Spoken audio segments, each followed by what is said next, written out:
The German government, okay, we know they've been selling, but they sold a ton today.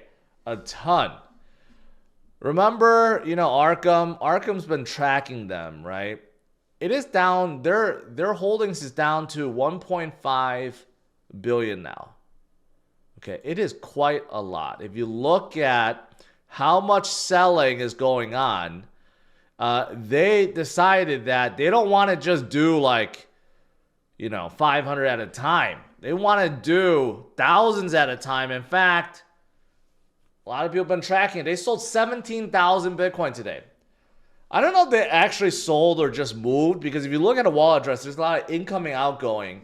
But people have been paying attention and noticed that this number went down quite dramatically. Just yesterday, it was at 2.3, 2.4 billion. Now it's down to 1.5, 1.6 billion. That's a big drop. That's a big drop. So if they really did sell it all, you can see right here, there's a lot sent to Kraken and Coinbase and Kraken and Bitstamp. And I mean, there's just a whole lot, okay? If they did indeed sell it and Bitcoin held its price, well, that is very, very encouraging, right? That means they could be selling this within a couple days, or by the end of this week. And again, if Bitcoin holds its price, well, then that means turnaround is right around the corner. I mean, just think about it. To sell that much without affecting the price, that must mean something. And there's a reason for that, and we'll get to that in a little bit. Michael Saylor decided to speak some German today. Everyone gets Bitcoin at the price he deserves. What about she? I think that was pointed at Germany and everyone else out there. Basically, you buy at the price that you deserve, right? If you're panic selling and you're not DCAing, well, then unfortunately that is unfortunate for you. But if you've been paying attention and you've been loading up and DCAing, right, at these low prices, well, that's the price you deserve. And when things get back to normal and when prices go back up, well, you will be rewarded handsomely.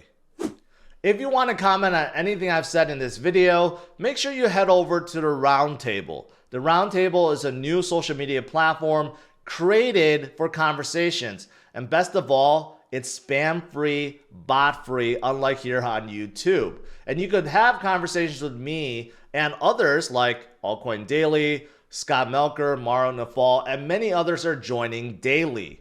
And you also get rewarded in tokens for doing so.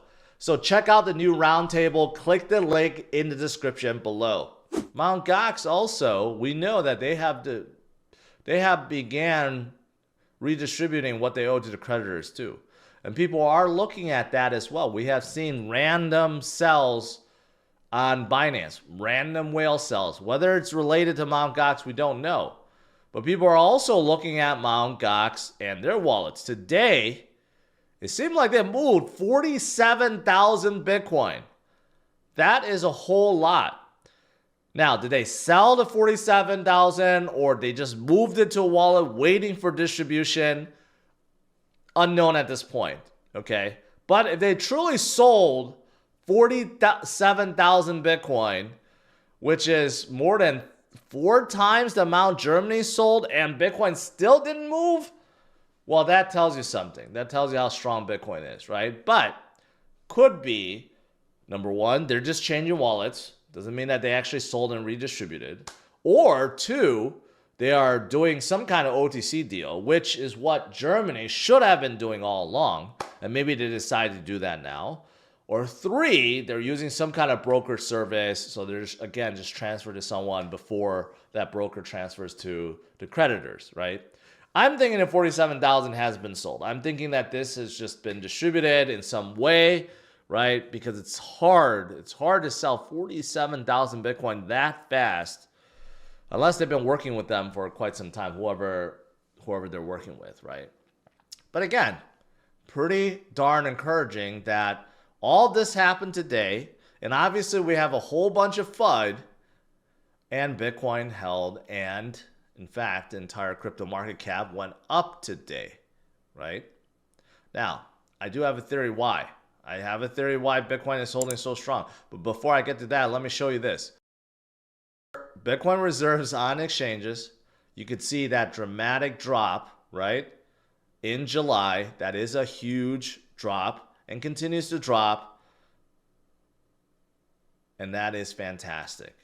Because overall, the less supply there is out there, right? The better it is in the long run for Bitcoin, because Bitcoin's price is driven by scarcity. So right now, we definitely still do have a lot of buying. And some of you guys may be confused, like, George, how is that possible when you have Germany and Mt. Gox dumping? How is it possible that there are still people buying? Well, you know why? Because, let me show you. The ETFs, okay? The ETFs, they're definitely buying right now. In fact, when the ETFs buy or sell, it's all done through OTC market. This is done on purpose because this is the smart thing to do. If you look at the tally for today, it's not complete, but just from the ones that have reported, like Fidelity and Bitwise and ARK and all the others, it already adds up to $107 million. That does not include BlackRock, okay? BlackRock could be having a massive inflow day. And if they do, they'll drive this number, 107 million, to even higher, of course, right? Maybe 150, 200 million, whatever it is, right? So that's the reason why. Because when Germany, when they were selling, they're just doing an open market. They're not doing OTC. That's why you see this sell pressure on the exchanges that drove prices downwards, right? But when you have the OTC market, when you have these large institutions that's buying hundreds of millions and the ETFs are now buying Bitcoin, they're doing the OTC market, right? So this is what it's supposed to be. When you make large transaction, you got to do it over the counter. But unfortunately, Germany has not been, which is why we have been affected so much. But regardless, right, there's only so many Bitcoin to go around. Okay, so regardless if it's OTC or not OTC, whatever we're seeing is just temporary. Volatility is temporary, okay?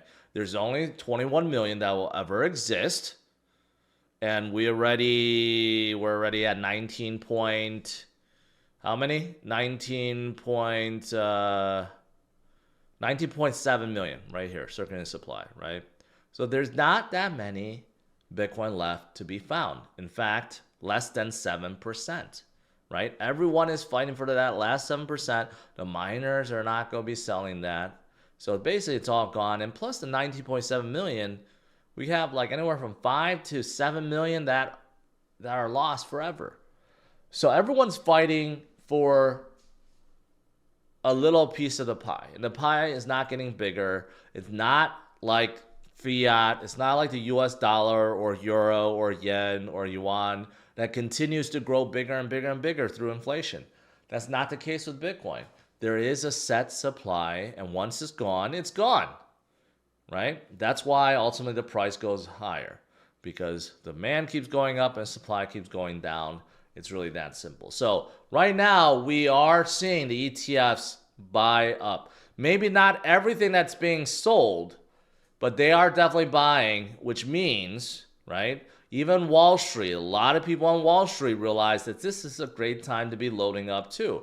So retail investors, I know, a lot of long-term holders are definitely loading up, but even Wall Street is loading up because what are you supposed to do? You're supposed to buy when prices are low. You're supposed to buy when other people are panicking. That's the true way to make money when it comes to investing. Ask any of the self-made billionaires or millionaires or centimillionaires on Wall Street, they'll tell you the same thing. They bought low and sold high. That's really it.